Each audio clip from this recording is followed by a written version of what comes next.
So the hips, the glutes, the thighs, this is a big part of the figure. Can it really be as simple as what I'm going to say, which is just pelvis pants, cushion with a button in it, which we'll get into, and thigh cylinders? Just 3 simple forms are going to unlock this whole area for us and get a lot of the drawing done for us. Why is that possible? I'm going to prove to you that it is, and then we will get into some of the anatomy just to add extra nuance later. Okay, so let's start with the first simple form, which is the pelvis pants. Okay, so it's going to be a waistband which goes around the torso at roughly the top of the pelvis, that kind of level. And then coming off that, there's a triangular shape which makes it look like a pair of pants, and that comes down to the crotch. On the back, it's actually going to be a similar idea. So we're going to have a waistband with a little triangle, and again, it looks like a pair of pants. This time, the waistband wraps around the torso at the level of the little dimples created by the sacrum, and the triangle comes down to the top of the intergluteal cleft, I think it's called, also known as the butt crack. And so it looks like a pair of pants again. Now, technically speaking, this is not actually the top of the pelvis, because the crest of the pelvis is going to come up a little bit higher than this waistband on the back, the way that I have it right here. It's going to be a little bit higher, and this waistband is a little bit lower than the version that we use on the front. But it's really easy to start from this because those 2 dimples are such good landmarks. It's very practical, and it doesn't matter that there's a slight discrepancy between the front view and the back view, because we don't really look at the figure from the front and the back at the same time. This is super useful, super practical, and it's a really nice way to summarize this area. The real pelvis shape doesn't correspond to this. This is like a summary of a few different things, including bone. There's some muscle and fat in here summarized by this shape. But when it comes to drawing, this is so powerful and effective. So that's the pelvis pants. All right, let's jump straight to the thighs. We've got 2 tapering cylinders for the thighs. We're going to have an ellipse, like an opening to the cylinder at the top near the hips, like this, which is going to be a bigger one because the thigh is bigger up near the hips. And then we're going to have another one that sort of ends the cylinder down near the knee, and it's going to be smaller because the thigh tapers down and gets narrower as you go towards the knee.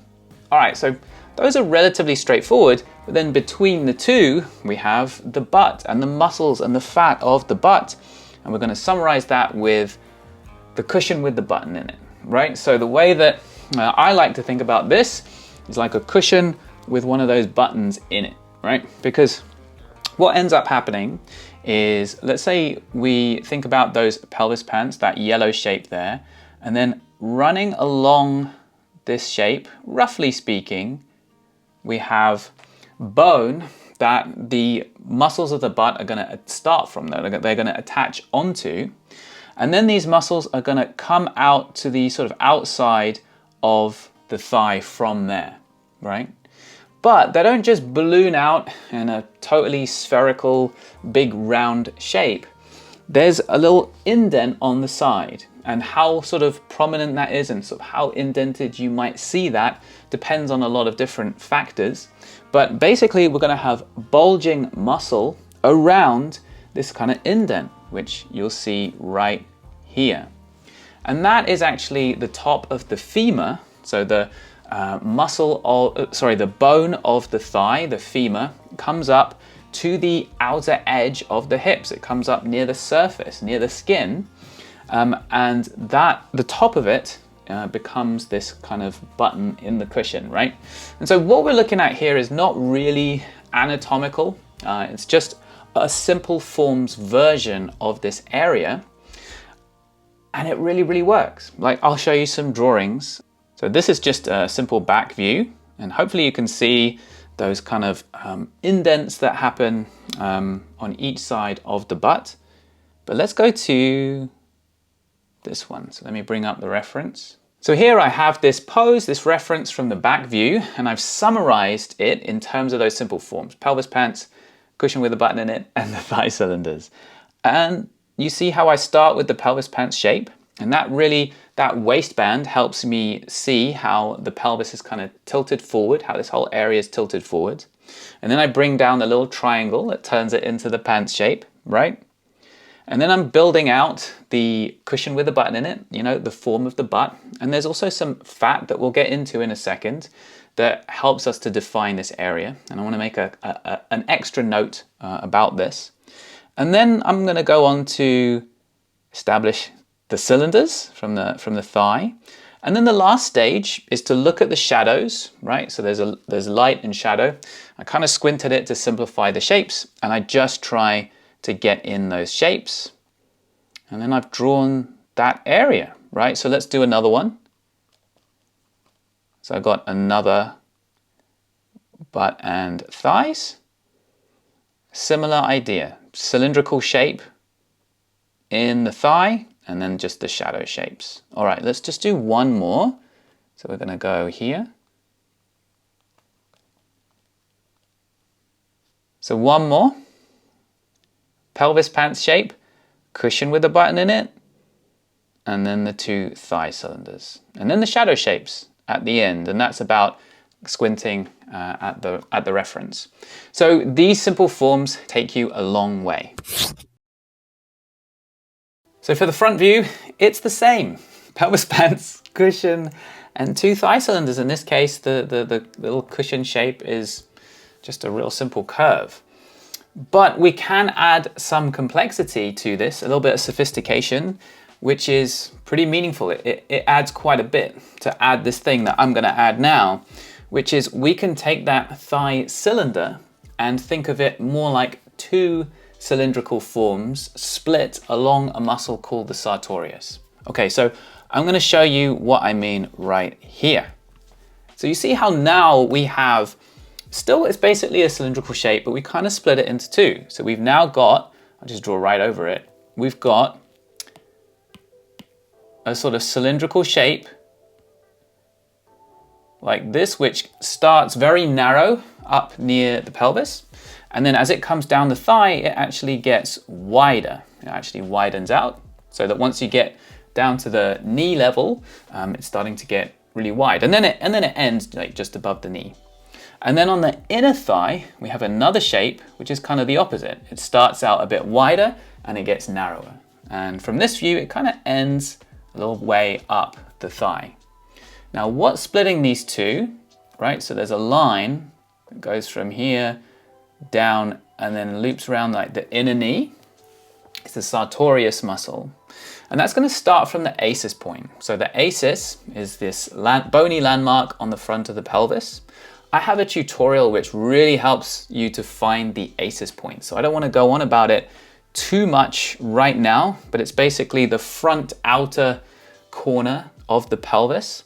And that's what helps you figure out where to put these pelvis pants, like where to run that waistband, but also where to start this sartorius curve.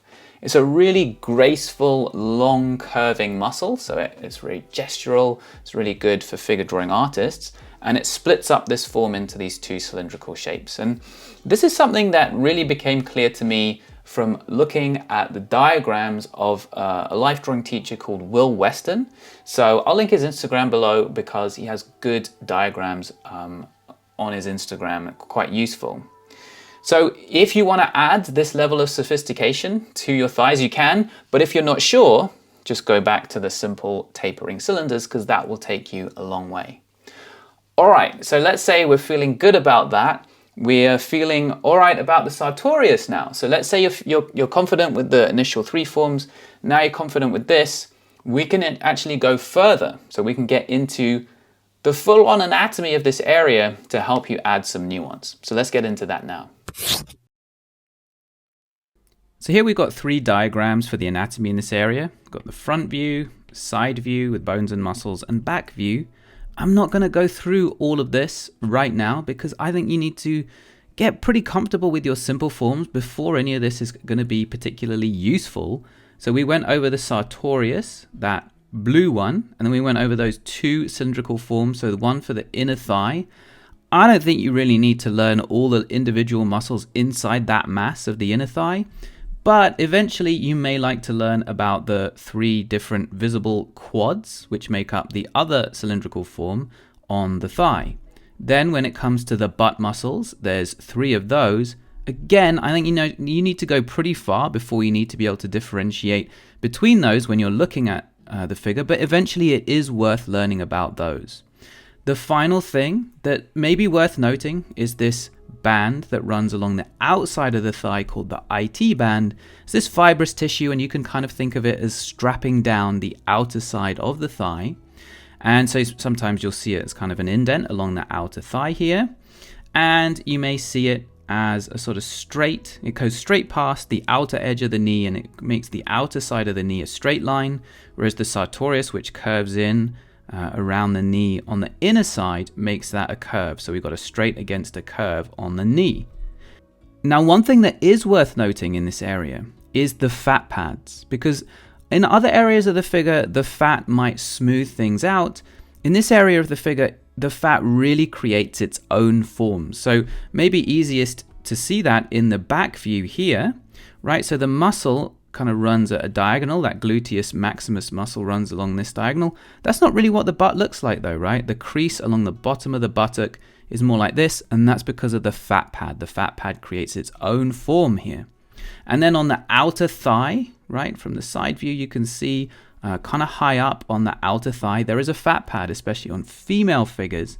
And this widens things out here, and that creates its own form as well. So those 2 fat pads in particular are worth noting. Now, that's it for the anatomy explanation in this video, because it's more about the simple forms, but I'll post a longer kind of 10-minute video going through all of this in more detail for when you're ready for that in our community, and that is free to access, and I'll link it below.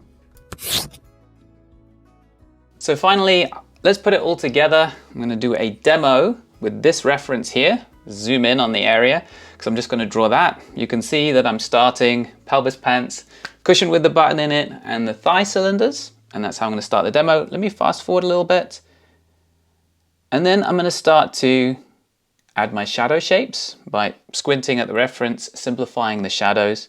Squinting is really a big part of this, and keep on building. Now, we haven't gone over the lower legs yet, but again, it's going to come down to simple forms. Just a little spoiler alert for a future tutorial. We're gonna,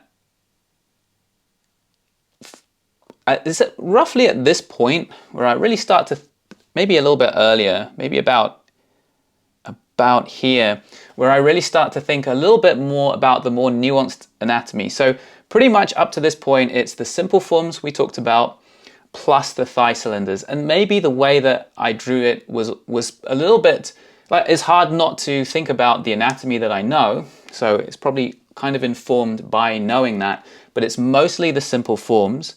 But then at this point where I want to add a bit more nuance to the drawing, that is when a little bit more of the anatomy is going to come out, because I'm thinking maybe I'll bring out a little bit of where I see that IT band running on the outside of the thigh, and that kind of thing. So one little note, you see how I have on the butt this curve and then this curve. So I kind of exaggerate that. It's much stronger than what we really see. And that is because we've got one leg kind of coming towards us a bit and one going away from us. It's pretty subtle, it's not extreme, but that curve is like basically the top of the thigh cylinder that tells me that that cylinder is coming towards me. And then this curve ends up being the top of the other thigh cylinder and tells me that that cylinder is going away from me. And I don't necessarily want to draw the cylinders and leave them in the drawing, but that sort of bottom of the butt, those 2 curves really help to clarify it, right? So here I'm trying to add that extra nuance, but the key here is that even if I can see some anatomy and I want to bring it out, I don't want it to be overbearing. Like, I don't want it to dominate the simple forms and the simple shapes that I established early on. And that's the battle, is to add a little bit of detail and nuance without ruining it. Okay, so I'm going to fast forward a little bit here, because all I'm doing is messing about with it, trying to add the nuance without ruining it. And here is the final drawing of this area. I'm super happy with it. So one of the most useful of those forms is the pelvis pants, and we have a simple forms like framework for that whole figure that you can learn in our Fresh Eyes mini course. Right now, it's still free to do, so take that opportunity while you can. Take your figure drawing to the next level. We also have a reference library where you can get practice references, including for this area.